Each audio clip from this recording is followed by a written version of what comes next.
La fin de la tragédie qu'a été la Seconde Guerre mondiale a interpellé les consciences sur la nécessité pour toutes les nations du monde d'œuvrer à la promotion de la paix. Sous le leadership des pays comme la Chine, les États-Unis, la France, le Royaume-Uni et l'URSS et l'ensemble des autres nations, l'Organisation des Nations Unies est instituée le 24 octobre 1945.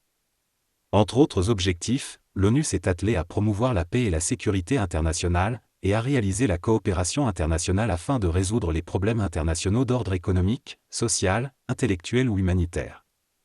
À travers ces différents organismes spécialisés, l'organisation n'a ménagé aucun effort pour donner un visage plus humain au monde.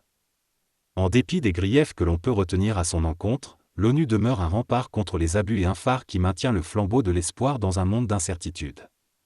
80 ans après sa fondation, les Nations Unies ont brillé par leur présence dans les zones de conflit pour apporter l'assistance aux victimes.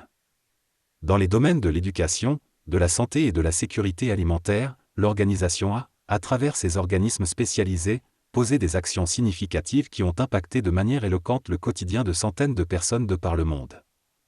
De grandes endémies et épidémies ont été endiguées grâce à l'offensive de l'ONU. À chaque Assemblée générale des Nations Unies, la Chine a toujours donné de la voix pour l'avènement d'un monde de paix et de quiétude. Nous devons promouvoir vigoureusement les valeurs communes de l'humanité, la paix, le développement, l'équité, la justice, la démocratie et la liberté, et abandonner les petits cercles et les jeux à somme nulle, martelait le président chinois Xi Jinping, lors de la 76e Assemblée générale des Nations Unies, le 21 décembre 2021.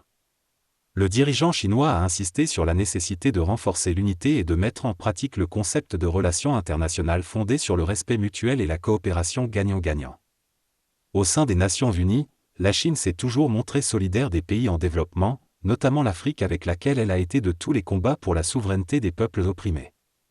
La Chine s'est toujours souvenue du soutien que les pays africains lui ont apporté pour son adhésion aux Nations Unies.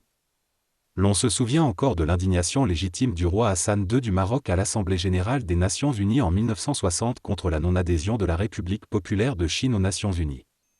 Pour le roi du Maroc, exclure la Chine de l'ONU constituait une injustice envers 600 millions de citoyens du monde.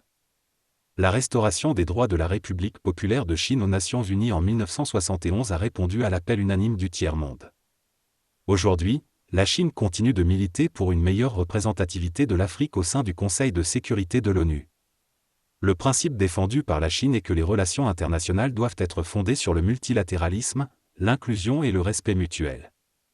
Tous les pays, petits ou grands, riches ou pauvres, doivent avoir voix au chapitre afin que les intérêts de tous soient pris en compte. En ce 80e anniversaire de l'ONU, la Chine appelle de tous ses vœux à la construction d'une communauté d'avenir partagée pour l'humanité. Depuis plus d'un demi-siècle, à travers des actions concrètes, la Chine n'a cessé de contribuer au progrès de la communauté internationale, comme en attestent les archives historiques de l'ONU.